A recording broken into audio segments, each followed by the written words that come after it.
მოგესალმებით ეთერშია გადაცემა ეს ქვეყანა შენია, რომელსაც სამოქალაქო საზოგადოების ინსტიტუტის ჟურნალისტიკის რესურს ცენტრთან ერთად წარმოგიდგენთ. სამოქალაქო საზოგადოების გაძლიერებას, კერძოდ კი სამოქალაქო ღირებულებების დამკვიდრებას, საზოგადოებრივი ორგანიზაციების საქმიანობის პოპულარიზაციასა და სამოქალაქო აქტივიზმის ხელშეწყობას ისახავს ჩვენი პროექტი მიზნად.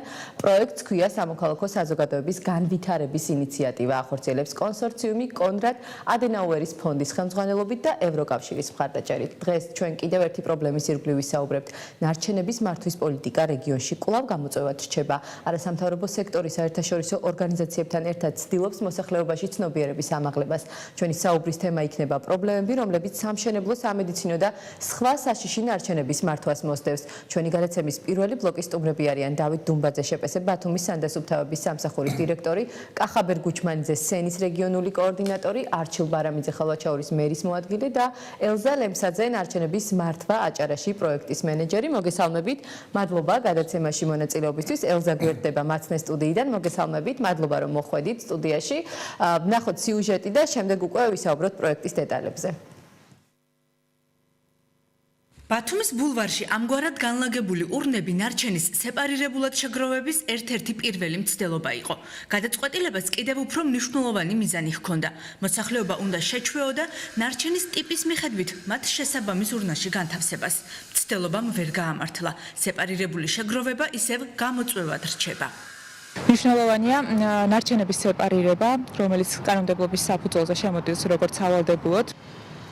ნარჩენების მართვის კუთხით არსებული პრობლემები რეგიონში მხოლოდ სეპარირებით არ შემოიფარგლება.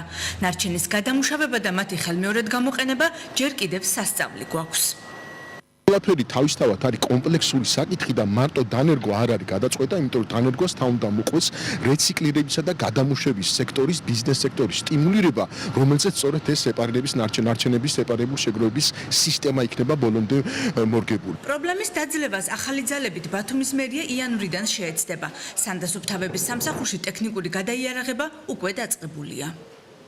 ახალ ეტაპისთვის ჩვენ შევიძინეთ 600 ცალამდე სხვადასხვა მოცულობის, ეს არის 1100-იანი, 240-იანი ასოციანი სხვადასხვა შეფერილობის ურნები სეპარირებული შეგროვებისთვის. სენმა გვაჩუქა და საპრესი აპარატი, ახლა ველოდებით ჩეხეთის საელჩო გვირდება კონვეიერს ამის გადასამუშავებლად. თუმცა ეს მხოლოდ ბათუმში. რეფორმის გატარება განსაკუთრებით ჭირს მაღალმთიან სოფლებში, სადაც სერვისი სრულიად მიუწვდომელია. ძალიან დასანანია რომ 21 საუკუნეში რთული რელიეფი არის პრობლემა იმისა, რომ აჭარის სოფლების სადღაც ნაწილ შემთხვევაში 10, 20, 30% მაღალმთიანეთისა არ მიეწოდება დასუფთავების სერვისი, ხოლო კანონით როგორც მოგეხსენება, თუ კი არ მომეწოდება დასუფთავების სერვისი, ჩემი დანაგვიანება არ ითვლება სასანქციო ქმედებად. საზოგადოების ცნობიერების გაზრდაში თავისი წვლილი შეაქვს თავისუფალ ჟურნალისტთა სახლს. ნარჩენების მართვა აჭარაში ამ პროგრამის ფარგლებში სენის ფინანსური მხარდაჭერით ორგანიზაცია საგანმანათლებლო შეხვედრებს აწყობს. მიმდინარე წელს სექტემბრიდან უკვე ჩვენ დავიწყეთ ქედის ხულოს შუახევის ახალგაზრდობის ცენტრის წევრებისთვის ასეთი მსგავსი 4დღიანი ტრენინგების ჩატარება, რომელიც მოიცავდა ნარჩენების მიმართულებით ცნობიერების ამაღლების ხელშეწყობას და ასევე ჩამოვაყალიბეთ ჯგუფი პროექტის ფარგლებში, რომლებიც ბათუმის 10 სხვადასხვა საჯარო სკოლაში ჩაატარებენ საინფორმაციო შეხვედრებს. მოხალისეობრივად აქტიურად ვარ ჩართული ამ საკითხში, რადგან მინდა რომ მოგვარდეს საქართველოში ეს პრობლემა და საბოლოოდ გადაიჭრას, რადგან ყველამ ვიცით, რომ უნდა ვაკმაყოფილებდეთ უკვე დღესდღეობით ევროსტანდარტებს. მრავალწლიანი საუბრების მიუხედავად დღემდე გადაუჭრელია სამედიცინო და სხვა სახიფათო ნარჩენების მართვის საკითხი. ბათუმის მერიის მუნიციპალური პოლიტიკის სამსახურში ჯერ კიდევ დაუძლებელ უკანონო ნაგავსაყრელების არსებობაზე საუბრობენ. დღეისათვის ნარჩენების მართვის მიმართულებით ქალაქში მნიშვნელოვან გამოწვევას წარმოადგენს უკანონო ნაგავსაყრელების არსებობა, რადგან მათ ასე ვთქვათ ძალიან დიდი უარყოფითი ზეგავლენა აქვთ გარემოზე. ამ მიმართულებით შეპესე სანდასუფთავება სენთან ერთად აქტიურად მუშაობს და 2018 წლიდან დღემდე დაახლოებით 40 მცირე და საშუალო ზომის უკანონო ნაგავსაყრელი დაიხურა. დღემდე არ არის ბოლომდე ჩამოყალიბებული ხედვა სახიფათო სამედიცინო ნარჩენებისა და სხვადასხვა ტიპის სპეციფიკური ნარჩენების მართვის კუთხით. კუთხით, შემდგომი უტილიზაციის კუთხით, ამას ემატება ისიც, რომ ჩვენ არა გვაქვს სინქრონიზირებული, სისტემატიზირებული ბაზა სახიფათო, სხვადასხვა ტიპის სახიფათო და სპეციფიკური ნარჩენების წარმოქმნის დებეტისა. სწორედ იმიტომ, რომ ნარჩენების მართვის კუთხით არსებული პრობლემები მრავალფეროვანია და თან კომპლექსური, აუცილებელია რეგიონს გააჩნდეს ნარჩენების მართვის ჩამოყალიბებული პოლიტიკა. ნაკლზე ხელისუფლებას ისევ სენის რეგიონული კოორდინატორი მიუთითებს. რეგიონს არ გააჩნია ჩამოყალიბებული პოლიტიკა რეგიონში ნარჩენების მდგრადი მართვის კუთხით. არა გვაქვს კონკრეტული ეგრეთ წოდებული roadmap-ი თუ როგორ უნდა იმართოს ნარჩენები რეგიონში. გარდა ამისა, დღემდე გამოწვევად რჩება ის მომენტი, რომ ჩვენ რეგიონში გვაქვს ეგრეთ წოდებული ადლის ნაგავსაყრელი, რომელსაც კოდექსი დადგენილი ყველა ვადა ექსპლუატაციის აქვს გასული. პრობლემების გადაჭრის გზას აჭარის ხელისუფლება და რეგიონის მუნიციპალიტეტები ცეცხლაურში მშენებარე ახალი ნაგავსაყრელის დასრულებაში ხედავენ. 7 მილიონ ევროთ ღირებული პროექტიდან სამუშაოების 40% უკვე შესრულებულია. ობიექტი ექსპლუატაციაში ზუსტად 1 წელში უნდა შევიდეს. აქ აჭარის ყველა სოფლიდან გამოტანილი ნარჩენი მოიყრის თავს.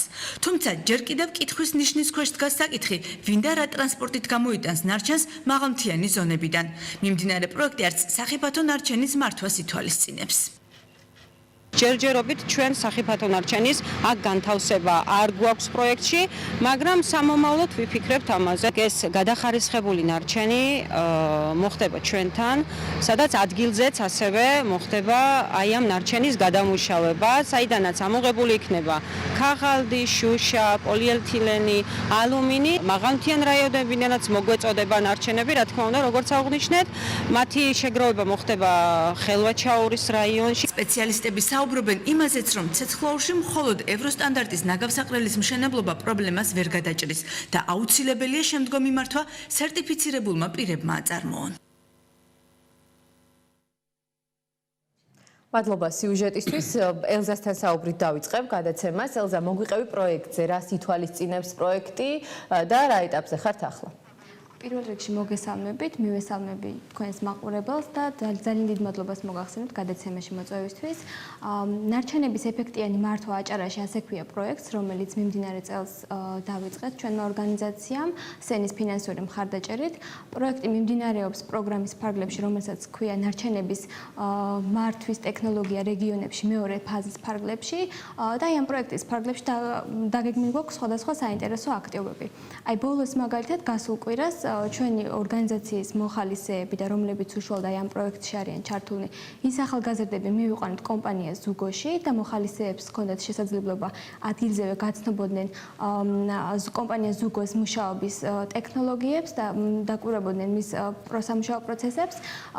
პროექტის დასაწყისში ჩვენ გადაწყვეტეთ, რომ შეგვექმნა მოხალისეთა ჯგუფი, 10 კაციანი ჯგუფი, რომლებიც გაივლიდნენ ტრენინგებს, მათ ჩაუტარდათ 2 დღიანი ტრენინგები, რომელსაც სპეციალისტი ნოვას გარემოს მართველი უტარებდა და ატრენინგებდა ამ ახალგაზრდებს. შემდეგ ეტაპზე ახალგაზრდებმა ჩაატარეს უკვე ბათუმის 8 სხვადასხვა საჯარო სკოლაში საინფორმაციო შეხვედრები და დარჩა 2 საინფორმაციო შეხვედრა მსგავსი ტიპის. ჩვენ ასევე ქედის, ხულოს და შუახევის მუნიციპალიტეტებში 4 დღიანი საინფორმაციო სემინარები ჩავატარეთ ახალგაზრდობის ცენტრის წევრებისთვის. ასევე დაგეგმილი არის აი ამ ახალგაზრდობის ცენტრის წევრების ჩართულობით 3 საჯარო საინფორმაციო აქცია 3 მუნიციპალიტეტში და აქვე street art-ი, რომლის თემატიკაც რა თქმა უნდა არის ნარჩენების ეფექტიანი მართვა. ჩვენი მხატვრები, რომლებიც შეარჩევენ ესკიზებს, განათავსებენ აი ამ 3 ესკიზს ამ 3 მუნიციპალიტეტის საჯარო სივრცეში. ასევე ვამზადებთ ვიდეო რგოლსაც აი ჩვენი აქტივობის მიმდინარე პროცესების ამსახველს და ჩვენი მთავარი მიზანი არის ის, რომ ცნობიერების ამაღლებას შევუწყოთ ხელი ახალგაზრდებში. მადლობა. ცნობიერების ამაღლების კუთხით რა არის გასაკეთებელი, მოგვიანებით კიდევ გკითხავთ აუცილებლად. ბატონ დავით, სიახლეები იგეგმება თქვენთან, როგორც სიუჟეტიდან ჩანდა. რა ეტაპზე ხართ ახლა და რა პრობლემებს აწყდებით იმასთან დაკავშირებით, რომ საბოლოოდ აი ნარჩენების მართვის სიტუაცია დაალაგდეს ბოლომდე? ამ ეტაპზე ჩვენ საწყის ეტაპზე ვიმყოფებით, ტექნიკური მომზადების ფაზებს ხავდივართ. პირველი ყველაზე დიდი პრობლემა რასაც არის, რაც ჩემს წინ გამოსულმა აღნიშნე, ეს არის ცნობიერების დაბალი დონე, რაც სერიოზული პრობლემაა და ხელს უშლის სამ სეპარირებიდან დაწყებული ნარჩენების მართვაზე მსვლელობდი ყველა საკითხის მოგვარებას. აქტიურად მუშაობთ ტექნიკური ბაზის გაძლიერებისათვის და შეგროვებული ნარჩენების გადამუშავებისთვის. აი ცნობიერების ამაღლების კუთხით თქვენი სამსახური კონკრეტულად თუ აკეთებს რამეს, იმიტომ რომ სიუჟეტშიც იყო საუბარი, დაიდგა ეს ნაგვის ურნები, რომლის მიხედვითაც მოქალაქეებს უნდა დაეხარისხებინათ ნაგავი, თუნდაც ბულვარში, შუშა, მინა, ასე შემდეგ, მაგრამ როგორც ჩანს, ეფექტი ამან არ მოიტანა. არა, მე ვიტყვი, რომ საკმაოდ დიდი ეფექტი მოიტანა ბულვარში იმ განთავსებულმა სეპარირებული შეგროვების ყუთების, დეკორატიული ყუთების განთავსებამ. ყოველ შემთხვევაში ბულვარში ერთჯერ მაინც გავლილი ადამიანისთვის გარკვეული შედეგი გამოიღო. და თავისთავად ამ შედეგს ჩვენ უახლოეს მომავალში 2020 წლის დასაწყისიდან ვნახავთ. რადგან როდესაც განთავსდება სეპარირებული შეგროვებისთვის, ქაღალდისთვის, მუყაოსათვის, პლასმასისა და სხვა ნარჩენებისთვის ცალ-ცალკე ყუთები, მე დარწმუნებული ვარ, რომ რეგულარულად ბულვარში მყოფი ადამიანისთვის ეს უკვე კი ბატონო, ერთია ბულვარში მყოფი ადამიანი, რომელიც ეირნობს, რაღაცა ნაყინს მიირთმევს და თქვა შეფუთვას კონკრეტულ ურნაში ჩააგდებს, მაგრამ ყველაფერი იწყება სახლიდან, საყოფაცხოვრებო ნარჩენებიდან. აქ ალბათ უფრო რთულდება საქმე. როგორ აპირებთ, რომ ეს ყველაფერი მოქალაქეებამდე მიიტანოთ? ამ მიმართულებით ჩვენ ცნობიერების ამაღლების მიზნით დაწყებული გვაქვს ახლა ვამთავრებთ პირველ ფაზას ფლაიერების დარიგება მოსახლეობაში. ესევე არის იმ დაწესებულებებში სტომატოლოგიური კლინიკები, სილამაზის სალონები. დაახლოებით 2 დღის განმავლობაში ჩვენ უკვე 2 დღეში დავამთავრებთ ამ ბუკლეტების და ფლაიერების დარიგებას ცნობიერების ამაღლებისათვის და უკვე 2020 წლის დასაწყისიდან გადავალთ მოსახლეობაზე. არის რამოდენიმე ვარიანტი გავდივართ ამ საკითხებში მერიის შესაბამის სამსახურებთან, კორპუსებთან მიმართებაში.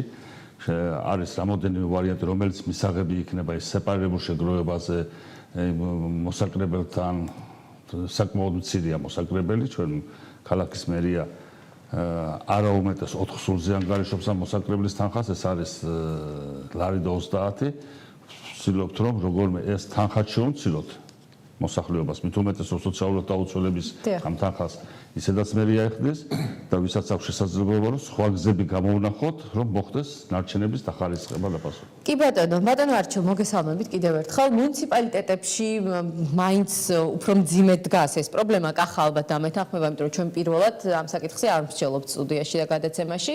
ხელვაჩაურში როგორ არის ამ მხრივ საქმე, რა კამპანიას ეწევა მერია იმასთან დაკავშირებით, რომ ცნობიერება ამაღლდეს და ნარჩენების მართვის კუთხით ზოგადად. მოგესალმებით ქალბატონაზე, მივესალმები მაყურებელს.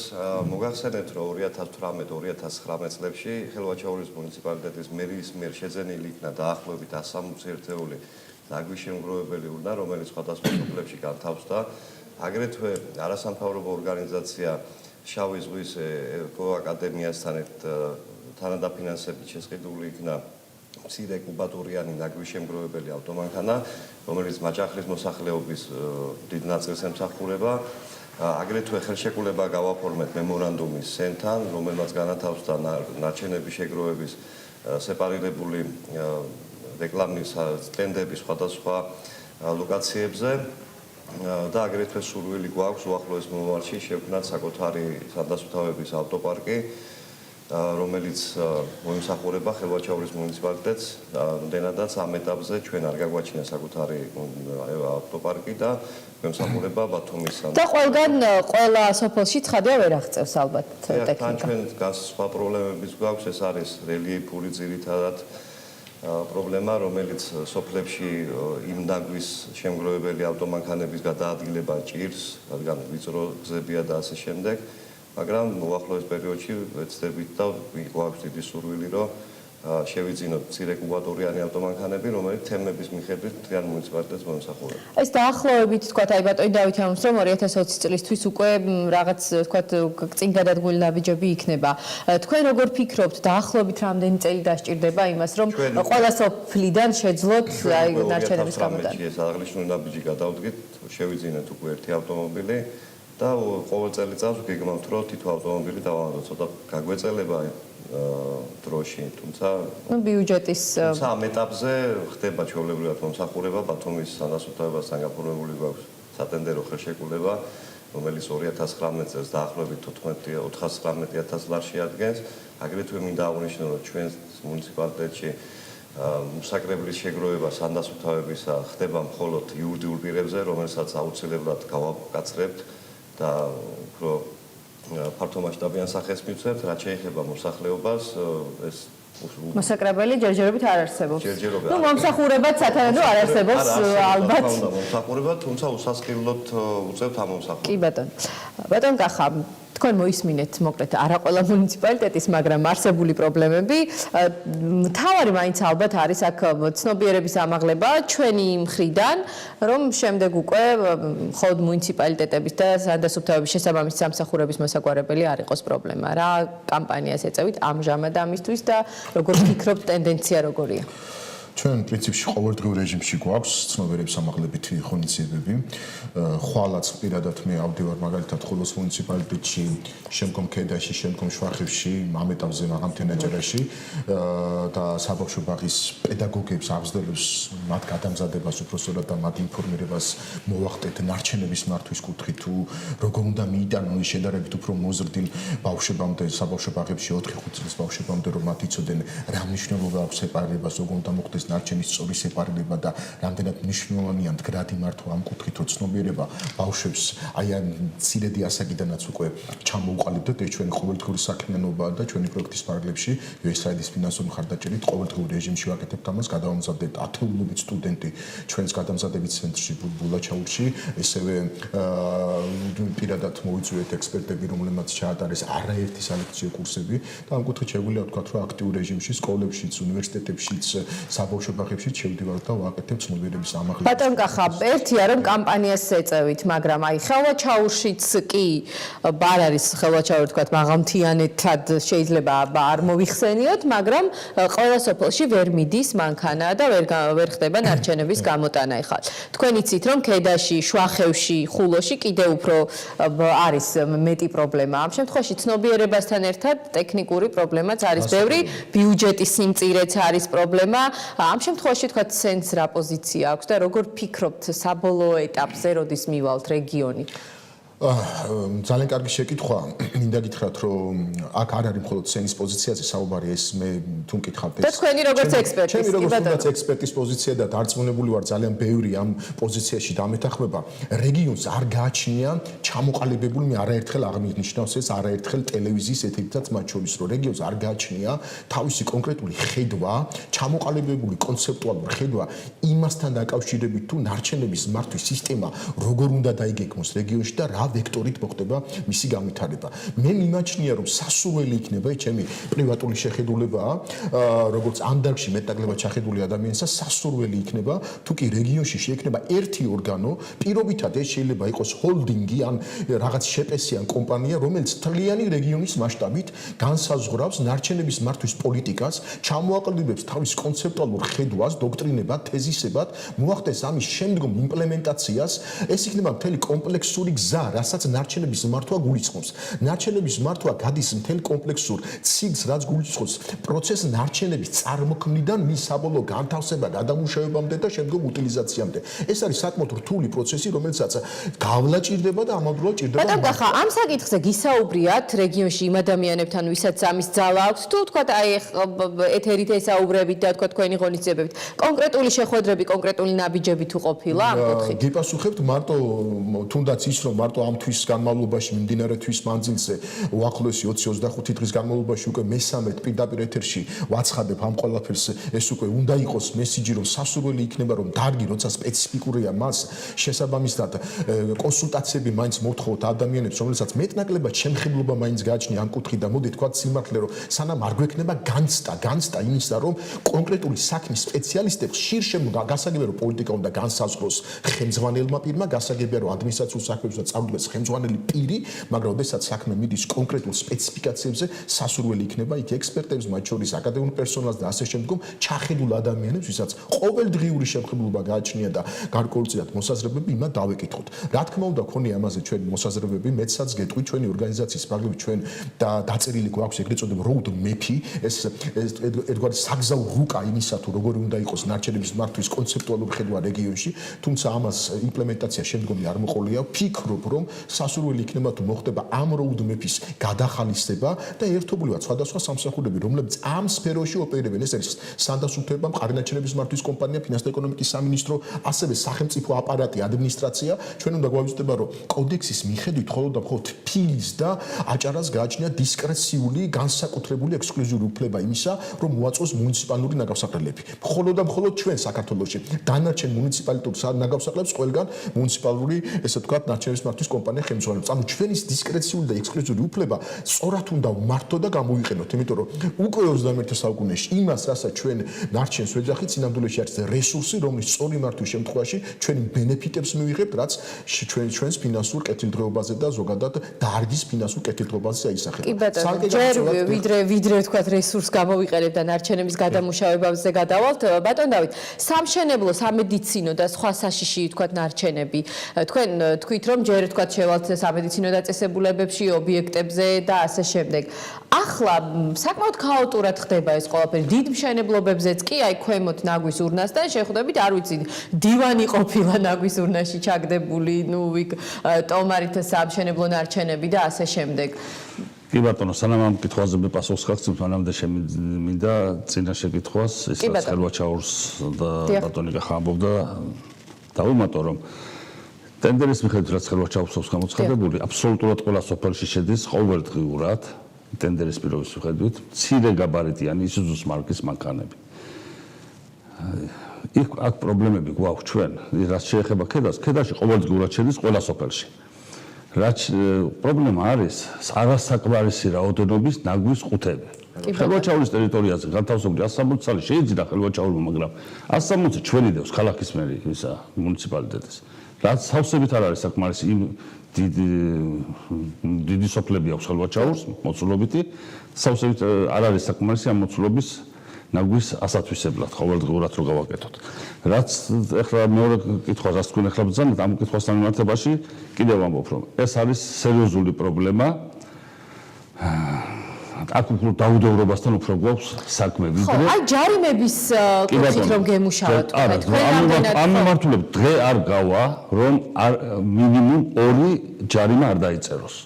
ეს იქნება ქუჩის დანაგვიანება, დაბინძურება, სამშენებლო ნარჩენებით, ბეტონით, ან მიწის მასით, ან გაფრთხილება არ მიეცეს, მაგრამ მხოლოდ მარტო წელს 73 ობიექტიდან უკანონო ქაოსური ნაგავსაყრელიდან ჩვენი ძალებით ყოველგვარი არანსხაურების გარეშე რამოდენიმე ობიექტი სენმა დააფინანსა და გააკეთა 38 ქაოსური ნაგავსაყრელის გაწმენდა მოხდა და ჩვენ და საუბედუროდ გაწმენდიდან მესამე დღეს ისევ წარმოიქმნეს ნაგავსაყრელები. რაც ნათლად მივხვდით ფაქტზე, რომ მავალისთვის ეს ფაქტი, რომ სამშობლოს სიყვარული საკუთარ ოჯახს გარეთაც ვცილდება, მათთვის უცნობია. დაუდევრობა ოღონდ რაც შეიძლება მეტი შემოსავალი ნახოს, არ დახარჯოს 2 კაპიკი თავისი ქვეყნის გაძლიერებისთვის, მე ვფიქრობ ესეთი მიდგომაა. გასაგებია, ელზას მინდა ვკითხოთ ცნობიერების ამაღლებასთან დაკავშირებით, აი ბატონი დავითიც ამას ამბობდა, რომ ადამიანი რემონტს აკეთებს, გამოაქვს სახლიდან ეს სამშენებლო ნარჩენი, მოაქვს და ყრის იმ ურნაში, სადაც თქვათ საყოფაცხოვრებო ნარჩენები უნდა იყოს მხოლოდ და ასე შემდეგ. თქვენ აი ამ კამპანიის წარმოების ფარგლებში ტენდენცია როგორი გამოიკვეთა და როგორ ფიქრობთ, რამდენად გვაქვს ამ კუთხით წინსვლა და რა არის გასაკეთებელი კიდევ? აი აქ რამდენჯერმე გაჟღერდა ის ფაქტი, რომ ცნობიერების დაბალი დონეა საზოგადოებაში. იმ 12 დღიანმა შეხვედრებმა, რაც მოგვცა ჩვენ აჭარის მაღალმთიან მუნიციპალიტეტების ახალგაზრდებისთვის, ახალგაზრდებთან შეხვედრების პროცესში ნათლად გვაჩვენა ის, რომ ცნობიერების დაბალი დონე უფრო მწვავედ დგას მაღალმთიან მუნიციპალიტეტებში, ვიდრე ვთქვათ ქალაქში, თუმცა ეს პრობლემაც გლობალურია. მაგრამ მაღალმთიანეთში მომსახურება პრობლემების დონეც არ დგას მაღლა, მხოლოდ მოსახლეობას ნუ დავაბრალებთ ყველაფერს. ამასაც უსვამენ ახალგაზრდები ხას, რომ თქვათ ძალიან ბევრ სოფელში არ არის საკმარისი რაოდენობის ნაგვისურნა, რამდენიმეში არის ძალიან მცირე რაოდენობის და არ ახდება ტრანსპორტირების მომსახურება შესაბამისად და ასე შემდგომ და ადამიანები იძულებულნი არიან რომ შექმნან ხელოვნური ნაგავსაყრელები, აი ამაზე ხმამაღლად საუბრობდნენ ეს ახალგაზრდები და მათი სურვილი იყო ის რომ ეს პრობლემა როგორღაც აღმოიფხვრას და მათი ჩართულობაც იყოს აი ამ საქმეში. აი ჩვენ როდესაც საპროექტო განაცხადს წერდით, თავიდან სწორედ ჩვენი სამიზნე ჯგუფი მაშინ ვთქვით რომ იქნებოდნენ ახალგაზრდები, იმიტომ რომ ეს არის ის ძლიერი ძალა, რომლებიც სამომავლოდ ძალიან ბევრ რამეს შეცვლიან. და შეცვლიან უკეთესობისკენ. ახალგაზრდების ცენტრის წევრებიც სწორედ ის ახალგაზრდებით არიან დაკომპლექტებული, იმ ახალგაზრდებით არიან დაკომპლექტებულები, რომლებშიც არის სამოქალაქო აქტივიზმი გაღვივებული. თუმცა მთავარია რომ გადაედოს სხვა ახალგაზრდებს. ბატონ გახა, კი, მადლობა ელზა. ცეცხლაურის ნაგავსაყრელის ამოქმედება რა შეცვლის? მე სანამ მაგაზე გიპასუხებდით, რომ დავამატებდი, რომ ეხა მოდით ვთქვათ, როდესაც სახელმწიფო ინსტიტუციებთან გვაქვს საქმე, ეხა ნამეტნავად ადამიანების კეთილგანწყობაზე, კეთილსინდისიერებაზე, პატრიოტულ პათოზე ნუ ვიქნებით დამოკიდებული, ჩვენ ვფიქრობ, რომ უნდა შეიქმნა სისტემა. აი წარმოიდგინეთ, მარტო მაგალითს მოვიყვან, ეხა ღვედის გაკეთება წლების უკან წარმოუდგენელი იყო, რომ არ ყოფილიყო სასანქციო ქმედებები, პრინციპში ჩვენ ეხა ჩვენს კეთილ მოსაზრებებზე და პატრიოტიზმზე დამოკიდებლობით მე დარწმუნებული ვარ, ბევრი ჩვენთაგანი ღვედს არ გაიკეთებთ. რაც შეეხება თქვენს ამიტომ უნდა შეიქმნას ინსტიტუციები. რაც შეეხება თქვენს და ასევე ის სასანქციო ქმედებები, რასაც ბატონი დავითი ბრძანებდა. მე რაც შეეხება თქვენ შეკითხვას, რა თქმა უნდა, ცეცხლაურის ნაგავსაყრელი მიდის აქტურად სამუშაოები, საპროექტო დავალებით სულ რაღაც მე მგონი წელიწადი და 3 თვეა დარჩენილი და ცოტა მეტი შეიძლება დამთავრდება როგორც გვარწმუნებენ ამ ნაგავსაყრელის მშენებლობა. მე გამოწვევას ვხედავ არა იმაში, რამდენად სწორად და ტექნიკური პარამეტრებით დასრულდება და შედგება ნარჩენების, ესე ვთქვათ, ცეცხლაურის დეპონატორის მშენებლობა. არა, ჩემთვის განსაკუთრებით მნიშვნელოვანი იქნება შემდგომი ფაქტი. შემდგომი მართვა და ოპერირება უფრო დიდი გამოწვევაა თვითონ ამ ნაგავსაყრელის ვინმე და გეგმა არ არსებობს თქვენ ასახეთ. რა თქმა უნდა, ამ ეტაპზე დღის მოცემულობით, ესე ვთქვათ, გასაჯაროებული გეგმა შეიძლება სადღაც რაღაც გეგმა დევს, მაგრამ საჯარო განხილვის საგანი უნდა იყოს ეს გეგმა, თორე ამაზე შევთანხმდეთ. ესეთ გასაჯაროებული გეგმა, კონცეფცია იმისათვის, აი, როდესაც შეიქმნება ეს ნაგავსაყრელი, გავიგეთ ვინ გააკეთებს ამის ოპერირებას, გავიგეთ და ვინ წაიღებს ხელვაჩაურიდან პირობითად ცეცხლაურამდე რეგულაციებითად დადგენილი. ვინ მიტან ცეცხლაურამდე ნაგავს? ანუ ბატონი დავითის სამსახური ცალკე ხელვაჩაურის მიერ შეძენილი ტრანსპორტი ცალკე ქედას მისი ტრანსპორტი ყავს ხულოში საერთოდ ცოტა სხვაგვარი და არაორდინალურად ხდება ეს ყველაფერი, რამდენადაც გასაოცარია უნდა. ანუ როგორ ქაოტურად? მე ამიტომ დავაყენე მოსაზრება და ხომ არ აჯობებდა, რომ შექმნილიყო ამიტომ ერთი ინსტიტუტი, ერთი ინსტიტუცია, რომელიც რეგიონის მასშტაბით არა მხოლოდ მის ოპერირებას განახორციელებდა ნარჩენების მდგრადი მართვის, არამედ ჩამოაყალიბდება კონცეპტუალურ ხედვას, რა და როგორ ყოფილიყო განვითარებული. წარმოიდგინეთ, კანონი ითვალისწინებს და კოდექსი ეგრეთ წოდებული გადამტვირთის სადგურების კონცეფციასაც, ამ მომენტსაც არის გათვალისწინებული ეს. ამას ძალიან დიდი მნიშვნელობა აქვს მინიმუმ რენტაბელობის კუთხით და სწორი მართვის კუთხით. ანუ სადებს ეს კონცეფცია? ზოგადად ეს კონცეფცია ჩემთვის არ არის ცნობილი. შესაძლოა ვიღაცის კაბინეტში ინდოს, არ გამოურიცხავთ, მაგრამ რამდენად სწორია დამალული კონცეფციის ყოფნა, ეს უკვე სხვა საკითხი. ამიტომ კიდევ ერთხელ ვამბობ, სწორი მიდგომა, სწორი პოსტულატები ჩამოყალიბება და ექსპერტებზე დაკითხვა ექნება წინაპირობა იმ ერთი ინსტიტუციის შექმნისა, რაც გარანტი იქნება იმ კონცეპტუალური მართვის, რასაც ჩვენ გვინდა მივიღოთ ნარჩენების მართვის კუთხით და ამას უკვე მოყვება შემდგომ თავისი ბენეფიტები მიამაშორ ბოლომდე დარწმუნებული. ჩვენი ორგანიზაცია და საერთაშორისო დონორი ორგანიზაციები ამ კუთხით USAID-ის ფინანსური მხარდაჭერით არაერთი პროექტი განმახორციელეთ, შემდეგშიც ვაპირებ პირდაპირ გეტყვით, რომ სეპარირებული შეგროვება ნარჩენების დღემდე არის ძალიან დიდი გამოწვევა რეგიონისთვის. გავითვალისწინებთ, რომ ბათუმი იყო თბილისის შემდეგ მეორე ქალაქი, სადაც სეპარაციის სტენდები დაიწყო და მოეწყო და დაინსტალირდა ჩვენი ხელშეწყობით. ვფიქრობ, რომ თუ კი დებეტი იქნება მეტი და ამ ყველაფერს მიებნება და დიდი გამოწვევა რეციკლირების გადამუშავებული ბიზნესის მინიმუმმა, ვფიქრობ, რომ დებეტის გაზის შემთხვევაში ჩვენ უფრო მეტ, ესე ვთქვათ, დონაციას განვახორციელებთ ამ სეპარირებული სტენდების, სეპარაციის სტენდების ინსტალაციის კუთხით. მე ასე მგონია ყოველ შემთხვევაში. მადლობა ბატონო არჩილ, ჩვენ როდესაც სიუჟეტს ვამზადებდით, მაშინ ვერ მივიღეთ პასუხი აი ამ ყველაფერზე, რაზეც ახლა კახამი საუბრა. თუ გქონიათ შეხვედრა, საუბარი იმასთან დაკავშირებით, პირობითად ხელვაჩაურიდან ვინ წაიღებს ამ ნაგავს ცეცხლაურამდე ან ასე შემდეგ რაღაც გეგმა დასაწყისისთვის თუ არსებობს ჯერჯერობით. არა, იქედან გამომდინარე, რომ ჯერ აღნიშნული საკითხი აქტუალურად არ დავდგარა, შესაბამისად ჯერ აღნიშნულ ერთი წელიწადი დარჩა, ბევრიც არა. ხო, ერთი წლის განმავლობაში შევძლებთ და მივიღებთ ამ გადაწყვეტილებებსაც და ჩამოყალიბდებით აბალთ, როგორ უნდა გავიტანოთ ცეცხლაურამდე ჩვენი ნარჩენები. სეპარირებული ურნების შეძენასთან დაკავშირებით რას ფიქრობთ მუნიციპალიტეტში?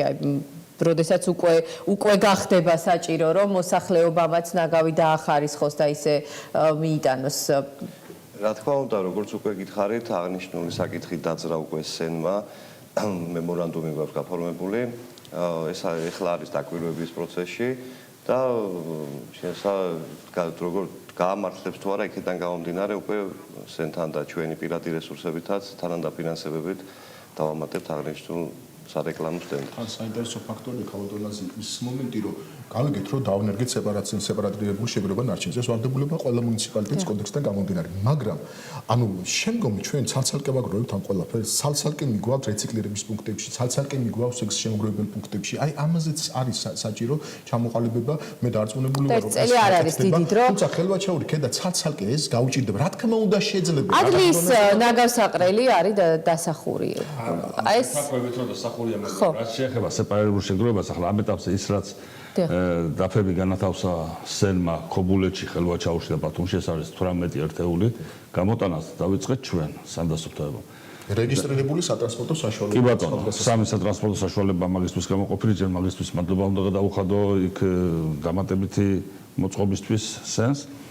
მაგრამ ახლა ჩვენ 26 მიწისქვეშა ურნაზე ტენდერი გამოვაცხადეთ, გამარჯვებული გამოვლენილია, მომავალ წლიდან უკვე ამ პროგრამას ვამოქმედებთ 72 მიწისქვეშა ურნიდან ეს 3 ტონიანი, რომლების საცობების შემცირებისა და სეპარირების რაოდენობის გაზრდის მიზნით მიწისქვეშების პროგრამის ამოქმედებას ვიწყებთ, მაგრამ ყველაზე მეტი სეპარირებული ნარჩენი მაინც ქალაქში იქნება. ის რაც ხელვაჩაურში წამოიქმნება სამრეწველო რაიონიდან დაწყებული, აი ახალშენი იქნება თუ თხილნარის სოფლები. თავისთავად იქნება, იმიტომ რომ იქ ძალიან ბევრი ტურისტული ობიექტებია.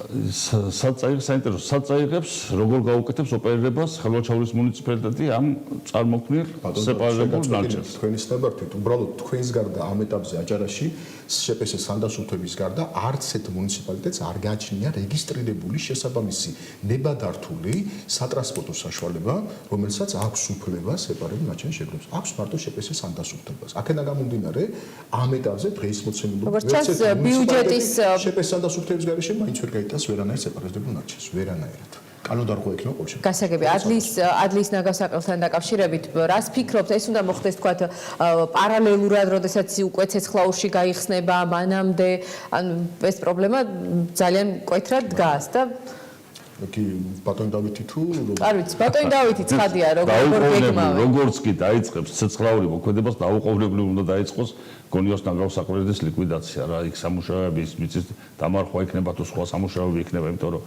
ეს არის ყველაზე დიდი მტკივნეული ადგილი ბათუმისთვის და რეგიონისთვის.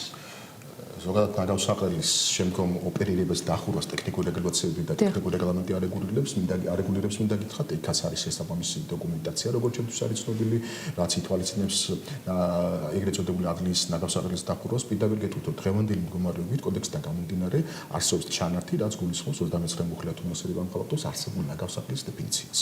არსებული ნაგავსაყრელის დეფინიცია. არსებული ნაგავსაყრელი წესით უკვე დახურული უნდა იყოს. წესი და რიგით მას ყველა ვადა გავუვიდა, თუმცა რაღაც მიზეზების გამო ეს ყველაფერი თავიდან იყო გათვლილი. იქიდან გამომდინარე, რომ რაღაც შეფერხებების გამო დროში გაიწელა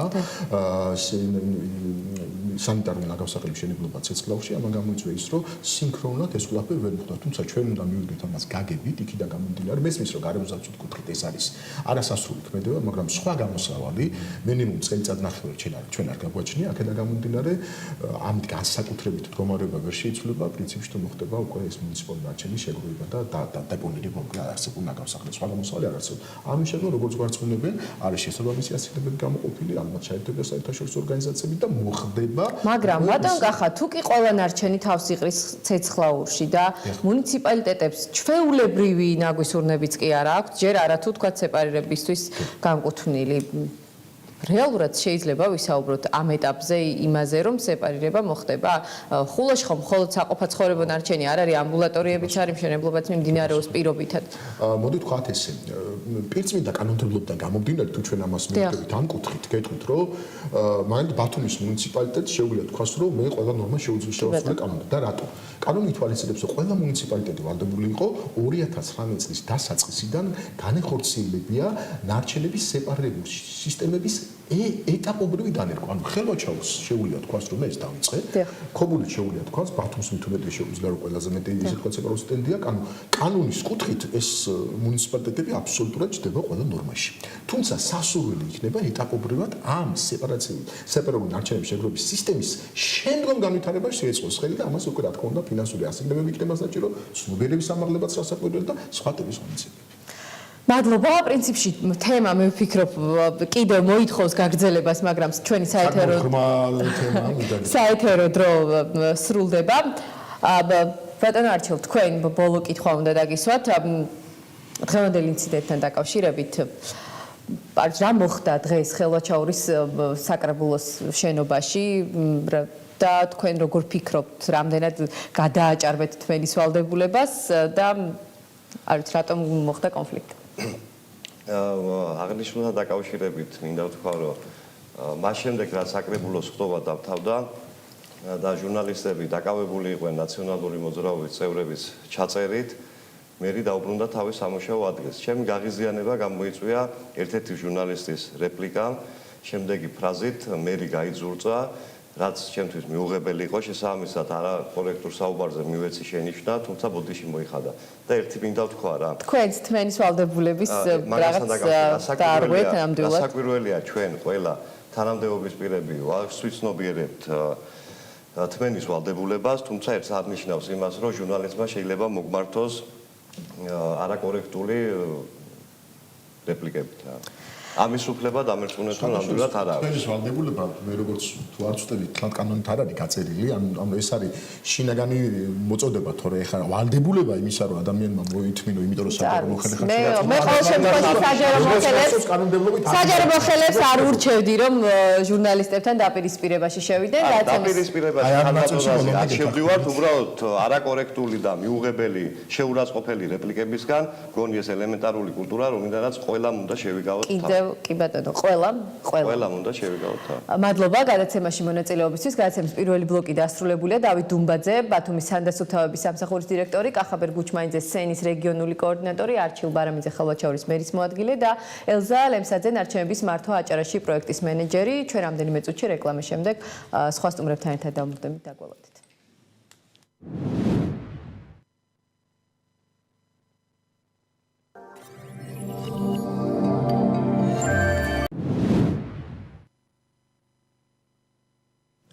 დაბრუნდით პირდაპირ ეთერში ტოლერანტობის სამოქალაქო ცნობიერებისა და ინტეგრაციის მხარდაჭერის პროგრამა მიზნად ისახავს სამოქალაქო აქტივიზმის კულტურის დანერგვასა და ახალგაზრდების საერთო კვალიფიკაციის ამაღლებას სამოქალაქო ჩართულობისა და მრავალფეროვნების მართვაში.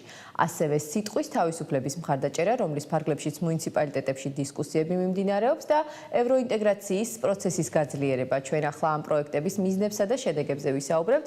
მარი ზაქარაძე, ევროინტეგრაციის პროცესის გაძლიერება მოქალაქეთა ინფორმირების გზით პროექტის დირექტორი, სალომე ფუტკარაძე, ბათუმის ახალგაზრდული ცენტრის კოორდინატორი და ქეთი ადეიშვილი, პროექტების მენეჯერი არიან ჩვენი გადაცემის მეორე ბლოკის სტუმრები. მოგესალმებით, მადლობა გადაცემაში მონაწილეობისთვის. მარი გვერდება მაცნე სტუდიიდან. მარი, დავიწყოთ შენთან საუბრით, მოგვიყევი პროექტზე, რას ითვალისწინებს, რა ეტაპები გაიარეთ და შედეგად რას ელოდებით? პირველ რიგში მოგესალმებით, მადლობა გადაცემაში მოწვევისათვის, მივესალმებით თქვენს მაყურებელს. ვიცები რომ დეტალურად და მოკლედ ვისაუბრო ჩვენი პროექტის მიზნებზე. უპირველეს ყოვლისა მინდა თქვენს მაყურებელს ვაცნობო, რომ ჩვენ ფონდი ღია საზოგადოება საქართველოს მხარდაჭერით უკვე მეორე წელია ევროინტეგრაციის მიმართულებით ვახორციელებთ პროექტს და ძირითადი მიზანი არის ის, რომ ჩვენი ქვეყნის მოქალაქეებს და მათ შორის რეგიონის მაცხოვრებლებს მივაწოდოთ ინფორმაცია ევროინტეგრაციის მნიშვნელობაზე, უფრო კონკრეტულად კი ასოცირების ხელშეკრულებაზე, მის სიკეთეზე და იმ აღებულ ვალდებულებებზე სხვადასხვა მიმართულებით, რასაც უკვე 2014 წლიდან დღემდე აი ამ პროცესში არის ჩართული ქვეყნის სხვადასხვა სტრუქტურა და ჩვენ ჩვენ როგორც არასამთავრობო ორგანიზაცია ვცდილობთ აი ამ პროცესში მოქალაქეების ინფორმირებით აი ამ თემაზე შევუწყოთ ხელი იმას რა სეგმენტთან მუშაობთ მარიამ და რაზე აი როგორ ხდება ეს ინფორმაციის გაცვლა, მიწოდება, როგორ ხვდებიან ისინი, როდესაც თქვენ ამ ყველაფერს უყვებით? ჩვენი პროექტის სამიზნე აუდიტორია არის ახალგაზრდები და ასევე სხვადასხვა მუნიციპალიტეტის მაცხოვრებლები. ძირითადად ვცდილობთ, რომ ახალგაზრდების, მათ შორის სკოლის მოსწავლეების და სტუდენტების ინფორმირებით ხელი შევუწყოთ იმათ, რომ შემდგომ მათ თავიანთ ოჯახის წევრებს, მათ გარშემოყოფებს მიაწოდონ ინფორმაცია სოციალების ხელშეკრულების სიკეთეზე, იმ ვალდებულებებზე, რაც შესრულდა და რამაც თქვათ, ის სიახლეები, რაც დღეისათვის ფიქსირდება სხვადასხვა მიმართულებით და გარდა ამისა, ასევე სხვადასხვა თემაზე საჯარო დისკუსიების ჩატარებით, რომლის დროსაც ჩვენ ვცდილობთ, რომ მოვიწვიოთ სხვადასხვა სფეროს ექსპერტები. ხოლმე, როდესაც აი დისკუსიებზე რა იკვეთება ძირითადად ეს მაინტერესებს. აი ჩვენ უკვე 4 საჯარო დისკუსია ჩავატარეთ სხვადასხვა თემაზე. აქვე მინდა დავაანონსო, რომ მომავალ კვირაში გვექნება ასევე ჯანდაცვის სფეროში აღებული ვალდებულებების შესრულების შესახებ კიდევ ერთი შეხვედრა და ბუნებრივი არის აუდიტორიიდან კითხვები. ჩვენ პირველ რიგში ვაცნობთ მათ, რომ აი მაგალითად სოფლის მეურნეობის მიმართულებით გარემოს დაცვის თემაზე, ვთქვათ, რა ვალდებულებები შესრულდა ის გავაცნოთ და შემდგომ ბუნებრივია დისკუსიის რეჟიმში აი მოწვეული ექსპერტები ცემენ მათ მიერ დასმულ შეკითხვებს პასუხებს და ბუნებრივია ეს უკვე არის უფრო კონკრეტული. განწყობა როგორია? ეს ადამიანები, ვისაც თქვენ ხვდებით და შეხვედრებს ატარებთ, გრძნობენ, თქვათ, აი ასოცირების ხელშეკრულებიდან გამომდინარე განხორციელებული ქმედებების სიკეთეებს, განწყობა როგორია? ხო, აი პროექტის განხორციელების პროცესში ჩვენ ძირითადად ვაწყდებით იმ პრობლემას, რომ მოსახლეობის უმრავლესობა რეგიონში არ არის ინფორმირებული. ხშირად არის ხოლმე ისეთი შემთხვევები, როდესაც ახალგაზრდებმაც კი არ იციან ასოცირების ხელშეკრულება რა არის და ბუნებრივია, როდესაც პირველ კითხვას ვამთ, ხსმენიათ თუ არა რაიმე ასოცირების ხელშეკრულების შესახებ, არის ხოლმე სამწუხაროდ ესეთი ფაქტები და შემთხვევები, როცა საერთოდ არ სმენიათ და პირველად იგებენ აი ამ ხელშეკრულების შესახებ და ბუნებრივია, შემდგომ ჩვენ ვცდილობთ, რომ დეტალურად მათთვის გასაგებ ენაზე მივაწოდოთ ინფორმაცია, რა არის საერთოდ ეს ასოცირების ხელშეკრულება და რატომ აქვს მას ქვეყნის განვითარებისთვის და მომავალში პროგრესისთვის დიდი მნიშვნელობა. კი ბატონო, სიტყვის თავისუფლების მხარდაჭერა ამ პროექტთან დაკავშირებით თქვენთან. კი ბატონო, ამ პროექტთან დაკავშირებით რატომ გაჩნდა ზოგადად პროექტის იდეა და რას ითვალისწინებს სიტყვის თავისუფლების მხარდაჭერა? სიტყვის თავისუფლების მხარდაჭერაზე ქეთი გესაუბრებათ უფრო კონკრეტულად. სწორად მიმართავდი მეგონა, რატომღაც თქვენ ყურადღება მიიქციეთ. ქეთი, გისმენთ.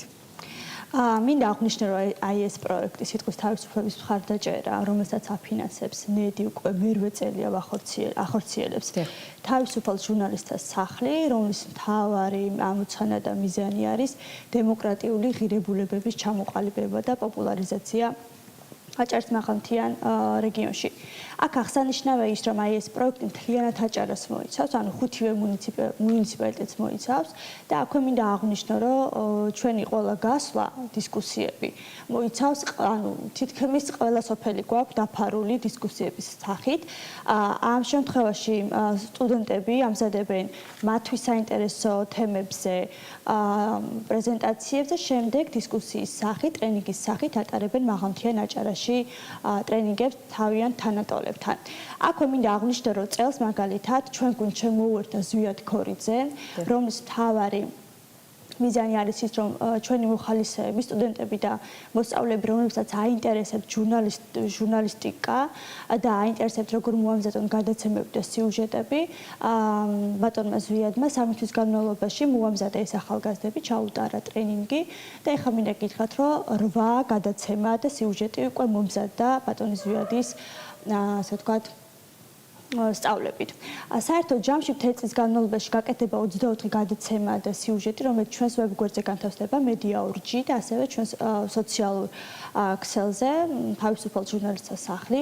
აქვე აღნიშნა, რომ 1 წლის განმავლობაში 30 დისკუსია გვაქვს აჭარის მაღალმთიან რეგიონში, რომელსაც ატარებენ როგორც აღნიშნე სკოლის მოსწავლეები და ასევე სტუდენტები. ასევე ყავს ექსპერტები ჩამოყვანილი, დაახლოებით ეს არის 10. რა თემებზე მსჯელობთ აი ამ დისკუსიებში? აი პროექტზე და რა დაინტერესება ამ ახალგაზრდების მხრიდან, ვისთვისაც ეს სტარდება, რამდენად დიდია? ბუნებრივია ყოველწლიურად ეს თემები, რაზეც ჩვენ ვატარებთ ამ დისკუსიას, ბუნებრივია იცვლება. ქვეყანაში მიმდინარე მოვლენების ეტაპობრივად. აი ახლა ამ ეტაპზე ჩვენ გვაქვს ყალბი ინფორმაციის ბრძოლასთან. Fake news-ები. დიახ, რაც თვლით რომ ეს პრობლემატურია და მანამდე გვქონდა ჩვენ სხვათა შორის წინა წელს 2-3 შეხვედრა ყალბი ინფორმაციაზე, რაც მიგვანიშნა რომ ძალიან საჭირო თემა იყო და საჭირო იყო აი ამ თემაზე კვალიფიციური ტრენინგის და დისკუსიების ჩატარება. კი ბატონო, ახალგაზრდული ცენტრი. მოგვიყევი რა ხდება ამ ახალგაზრდულ ცენტრში? რამდენი ახალგაზრდა არის ჩართული ამ ამბავში და რას აკეთებთ? ჩვენი ცენტრი უკვე 5 წელი არსებობს ჩვენს ორგანიზაციის ბაზაზე და 14-დან 25 წლამდე ახალგაზრდები არიან ჩვენი ბენეფიციარები. მათ უტარდებათ საგანმანათლებლო ტრენინგები, ექსპერტების მონაწილეობით, ასევე ყავს ფასილიტატორი, ან თანატოლ განმანათლებელი ტრენერებიც, რომლებიც ცოდნას აზიარებენ შემდეგ სხვადასხვა სკოლებში, უნივერსიტეტებში და დაწესებულებებში.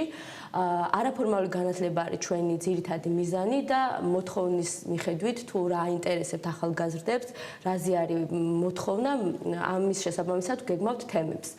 ასევე ჩვენთვის ძალიან მნიშვნელოვანია მათი მონაწილეობა, ახალგაზრდების ჩართულობა და ჩვენი ასევე ცნობადობაც საზოგადოებაში და ვატარებთ საინფორმაციო შეხვედრებს სკოლებში, ასევე ვთავაზობთ ახალგაზრდებს ჩვენთან გაწევრიანებას.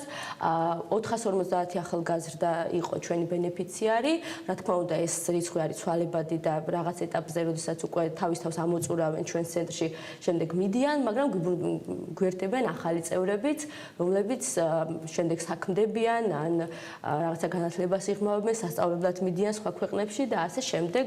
ამაში ჩვენ ვეხმარებით, როგორც დასაქმების ხელშეწყობას ვაკეთებთ, უკავშირდებით დამსაქმებლებს, ვაცნობთ ჩვენს ახალგაზრდებს და არაფორმალური განათლება დამსაქმებლებისთვისაც არის სწორედ მნიშვნელოვანი. როგორია ტენდენცია? პირველად თქვენ თქვით, რომ 5 წელია უკვე არსებობს ეს ახალგაზრდული ცენტრი. პირველად როდესაც დაიწყეთ, როგორ შეგხვდნენ და რამდენად იზრდება დაინტერესება ახალგაზრდებისა იმასთან დაკავშირებით, რომ მეტად აქტიურები იყვნენ, ჩაერთონ იმ ყველა აქტივობაში, რასაც თქვენ ახორციელებთ და ასე შემდეგ. პირველ აქტივობაზე მახსოვს, რომ 12 ახალგაზრდა გვესწრებოდა, მაგრამ აი ამ 12 ახალგაზრდამ სწორედ ეს იყო ხმა საზოგადოებაში, რომ უთხრეს თავის მეგობრებს, ოჯახის წევრებს, ნათესავებს, კურსელებს, კლასელებს, უთხრეს, რომ არსებობს ასეთი ცენტრი, სადაც განვითარდები, ძალიან კარგია, შენს უნარებს გაიუმჯობესებ და სწორედ ეს ბევრად უფრო მუშაობს, ვიდრე მაგალითად რაღაცა სოციალურ ქსელში ჩვენი რეკლამა ან პრეზენტაციები. ადამიანების გამოცდილება, საკუთარი გამოცდილება, რომ მე ვიყავი ამ ცენტრში, მაქვს კარგი გამოცდილება, ავიმაღლე ცნობიერება. როდესაც ამას თვითონ ახალგაზრდები აკეთებენ, ბევრად უფრო წარმატებულია და ბევრად უფრო კარგად მუშაობს, ვიდრე, ესე იგი, უბრალოდ ცარიელი სიტყვები, რომ ვთქვათ. იმიტომ რომ როდესაც ადამიანი თავის გამოცდილებას ამბობს, ბუნებრივია, აქ არის ტყუება და კარგ მაგალითამდე და კარგ ნაბიჯამდე მივყავართ ამ ყველაფერს. ახლა რამდენი ხართ ჯამში, რომ ვთქვათ, აი 5 წლის განმავლობაში რამდენი ადამიანი იყო თქვენი გუნდის წევრი? დაახლოებით აი დაახლოებით დავითვალეთ ამას წინათ სტატისტიკა და 6000 გოგო და 4000-მდე ბიჭი ჩაერთო ჩვენს აქტივობებში სხვადასხვა დროს და ეს არის ნამდვილად კარგი შედეგი ჩვენთვის. სხვათა შორის ბიჭების მონაწილეობა ხშირ შემთხვევაში ნაკლები არის ხოლმე, როდესაც ვითვლით სტატისტიკას, მაგრამ ბათუმის ახალგაზრდული ცენტრის შემთხვევაში საკმაოდ კარგია ეს შედეგი, იმიტომ რომ ესე იგი უმცირესობაშიც არ გამოდიან. და ჩვენ სხვათა შორის დღეს დასრულდა 16 დღიანი კამპანია გენდერული ძალადობის წინააღმდეგ და დღეს ჩვენს ახალგაზრდებს ჰქონდათ შეხვედრა აჭარის ავტონომიური რესპუბლიკის პროკურორთან და მათ პირადად დაუსვეს ის კითხვები, რაც აწუხებდათ და მათ პროკურორისგან მოსმენილი სტატისტიკა, შედეგები, მათ მიერ განხორციელებული ბრძოლის მექანიზმები უფრო საინტერესო მოსასმენი იყო ახალგაზრდებისთვის. 10000 ახალგაზრდა, რომელიც თქვენს ჯგუფში ესე აქტიურად შემდეგ ეს ადამიანები, რომ ჩვენ როდესაც არასამთავრობო სექტორთან ცნობიერების ამაღლებაზე ვსაუბრობთ, არის პროექტებში ჩაერთვებიან, შემდეგ მიდიან, ეს რესურსი რამდენად რჩება აქტიურად საზოგადოებაში, იმიტომ რომ ჩვენი გადაცემის და პროექტის არსიც არის ის, რომ ადამიანები იყვნენ უფრო აქტიურები, სამოქალაქო აქტივიზმი გაიზარდოს. ეს აი 10000 ადამიანი დარჩა, ვთქვათ, აი იმ სიმაღლეზე, რომ ხვალზე საკუთარი ინტერესები დაიცვან, რომ იმ ადამიანებს, ვისაც უნდა შეახსენონ, რომ ისინი ამ ქვეყნის შვილები არიან და რაღაც საჭიროებები აქვთ. ამაზე როგორ მუშაობთ და რამდენად ახერხებთ, რომ აი ეს მუხტი, რომელიც მათ უჩნდებათ თქვენი პროექტის განხორციელებისას, შენარჩუნებული იქნას ხანგრძლივად? რა თქმა უნდა, ეს არის ჩვენი მიზანი, რომ ამაზე ვიმუშაოთ. ჩვენთან მოსწავლეები, რომლებიც იყვნენ აბიტურიენტები, აი სექტემბერში რომ დაუკავშირდით რაღაც მონაწილეობაზე ჩვენს ტრენინგებში, გითხრეს, რომ იცით, ვარშავაში ვარ, ლიეტუვაში ვარ და ჩავაბარებ, სწავლობ. ესეც ჩვენი ძალიან წარმატებული მაგალითია.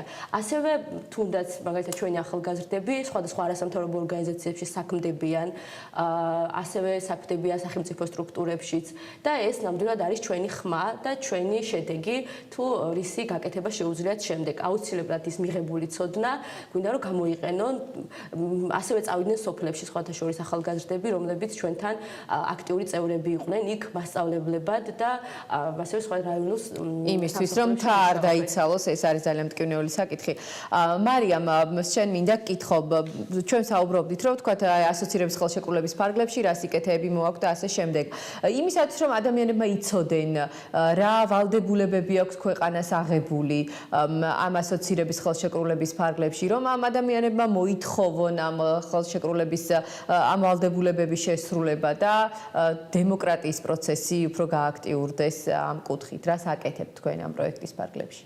ძალიან მნიშვნელოვანი საკითხია ეს და ბუნებრივია ჩვენ ვცდილობთ რომ პირველ რიგში ინფორმირებით შევუწყოთ ხელი აი ამ პროცესის გაძლიერებას, იმიტომ რომ სოფლად მცხოვრებ ადამიანებს ნაკლებად აქვს შესაძლებლობა გამომდინარე მათი სოციალური და ეკონომიკური მდგომარეობიდან, რომ თქვათ იყვნენ ხშირად ჩართული სხვადასხვა ისეთ აქტივობებში, რაც თქვათ სოფლის მიღმა ტარდება და ჩვენ მაგალითად ჩვენი ძალისხმევა ამ ამბავში არის ის, რომ ვცდილობთ მათთან მისვლით და იგივე დისკუსიების ჩატარებით შევუწყოთ ხელი იმას, რომ მივაწოდოთ ეს მათთვის საჭირო ინფორმაცია. თუნდაც იმაზე როგორ შეიძლება მოთხოვონ შესაბამის უწყებებს მათთვის საჭირო რაღაცა ქმედებების გაკეთება და თუმცა მე მინდა აღვნიშნო ის, რომ მხოლოდ მაგალითად ერთი ან ორი ორგანიზაციის ძალისხმევა ამ ყველაფერში ვერ იქნება თავისთავად საკმარისი, მათ შორის მუნიციპალიტეტის წარმომადგენლებმაც აქტიურად უნდა მიიღონ აი ესეთ საინფორმაციო შეხვედრებში მონაწილეობა, რომ აი საბოლოო ჯამში რაღაცა ერთობლივად არასამთავრობო და სამთავრობო ვთქვათ ძალებმა შეუწყოთ ხელი იმას, რომ მოქალაქეების ინფორმირება გავაძლიეროთ და საბოლოო ჯამში ამით ხელი შეუწყოთ ქვეყანაში სხვადასხვა სფეროს მიმართულებით პროგრესს. მადლობა. დასასრულისკენ რომ წავიდეთ, შენ ახსენეთ, გადაცემებს ამზადებენ ეს ადამიანები. თემატიკა ცხადია სხვადასხვა, მაგრამ აი მოქალაქეების ჩართულობა და დემოკრატიის ხარისხი რამდენად არის აქტუალური და რამდენად არის დაინტერესება იმ ადამიანების მხრიდან, ვინც პროექტში მონაწილეობენ.